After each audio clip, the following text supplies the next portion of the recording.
Cyber crime மோசடியில் ஈடுபடும் நபர்கள் புதிதாக நூதன மோசடிகளை கண்டுபிடித்து மக்களிடம் பணத்தை பறிக்கும் செயலில் ஈடுபட்டு வருகின்றனர். அதே நேரத்தில் பழைய மோசடிகளை அப்டேட் செய்து சில நூதன மோசடிகளை அரங்கேற்றும் சம்பவமும் நிகழ்ந்து வருகிறது. புதிய போக்குவரத்து அபராத சட்டம் அமல்படுத்தப்பட்டதிலிருந்து விதிக்கப்படும் அபராதத்தை ஆன்லைன் மூலமாக செலுத்தலாம் என்ற வசதியை காவல்துறை தரப்பில் வாகன ஓட்டிகளுக்கு வசதி செய்து கொடுக்கப்பட்டுள்ளது. பொதுவாக போக்குவரத்து விதிமீறலில் ஈடுபடும் வாகன ஓட்டிகளுக்கு போக்குவரத்து காவலர்கள் விதி மீறல்களுக்கு ஏற்றவாறு அபராதம் விதிப்பார்கள். தற்போது நவீனத்துவமாக மாறி காவலர்கள் இல்லாமலேயே சிசிடிவி கேமராக்கள் மூலமாக அபராதங்கள் விதிக்கப்படுகின்றன. மேலும் இதுவரை கட்டாத அபராத தொகைகளையும் செலுத்துமாறு குறுஞ்செய்திகள் ஆர்டிஓக்கள் மூலமாக அனுப்பப்படுகின்றன. இந்த குறுஞ்செய்தியில் வரும் இணையதள முகவரியை பயன்படுத்தி ஆன்லைன் மூலமாகவே போக்குவரத்து விதி மீறலுக்கான அபராத தொகையை செலுத்தலாம். ஆனால் இந்த இணையதள முகவரியை போலியாக உருவாக்கி ஏற்கனவே சைபர் கிரைம் கும்பல் மோசடியில் ஈடுபடுவதாக காவல்துறை வாகன ஓட்டிகளை எச்சரித்திருந்தது.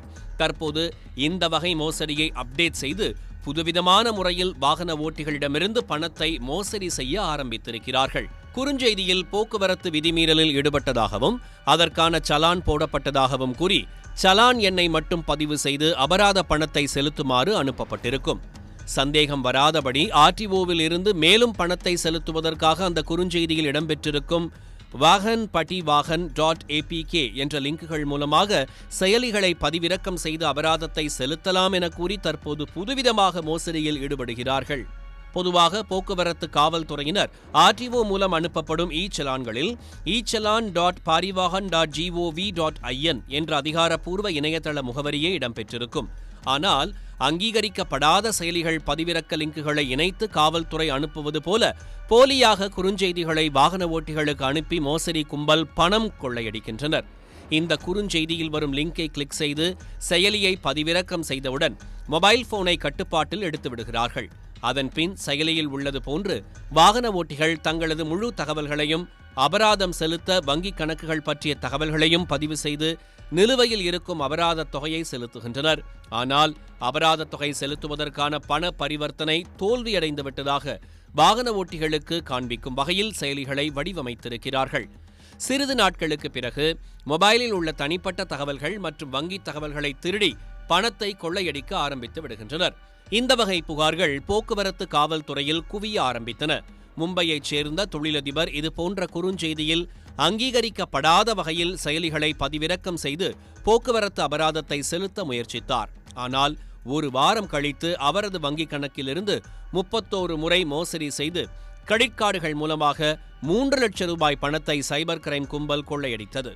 காவலர்கள் இல்லாமல் சிசிடிவி கேமராக்கள் மூலமாக போக்குவரத்து விதிமீறல்களுக்கு அபராதங்கள் விதிக்கப்படுவதால் தாங்கள் எந்த நேரத்தில் போக்குவரத்து விதிமீறலில் ஈடுபட்டோம் என்று வாகன ஓட்டிகள் அறியாததை சாதகமாக பயன்படுத்தி மோசடி வலையில் விழ வைக்கின்றனர். குறிப்பாக குறுஞ்செய்தியில் வரும் அங்கீகரிக்கப்படாத செயலி லிங்குகளை பதிவிறக்கம் செய்து பார்த்தால் வாகன ஓட்டிகள் எந்த இடத்தில் போக்குவரத்து விதிமீறல்கள் செய்துள்ளார்கள் என்பது குறித்த புகைப்படம் மற்றும் விவரம் இருக்கும் என குறுஞ்செய்தியில் இருப்பதை பார்த்து பலரும் போலியான செயலிகளை பதிவிறக்கம் செய்து கொண்டு சிக்கிக் கொள்கின்றனர். இதுபோல சைபர் கிரைமில் இருந்து தப்பிக்க போக்குவரத்து அபராதங்கள் தொடர்பாக குறுஞ்செய்தி வரும் பொழுது நன்கு ஆய்வு செய்து காவல்துறை ஆலோசனைகளை பெற்று அபராதங்களை செலுத்துமாறு காவல்துறையினர் தெரிவிக்கின்றனர். APK என்ற லிங்குகள் மூலமாக காவல்துறை தரப்பில் எந்த செயலிகளையும் பதிவிறக்கம் செய்ய காவல்துறை அறிவுறுத்தாது எனவும் தெரிவித்தனர். செல்போன்களில் ஆன்டிவைரஸ் மென்பொருட்களை பதிவிறக்கம் செய்து வைத்துக் கொண்டு இதுபோன்ற மோசடிகளில் இருந்து தப்பிக்கலாம் எனவும் சைபர் கிரைம் நிபுணர்கள் தெரிவிக்கின்றனர். ஆன்லைன் மூலமாகவும் செயலிகள் மூலமாகவும் எந்தவித செயல்பாடுகளிலும் ஈடுபடும் போது மிகவும் கவனமாக இருந்தாலே சைபர் கிரைம் மோசடியில் சிக்காமல் தப்பிக்கலாம் என்பதே நிபுணர்களின் கருத்தாக உள்ளது. உடனுக்குடன் செய்திகளை தெரிந்து கொள்ள சன் நியூஸ் பெல் ஐகானை கிளிக் பண்ணுங்க.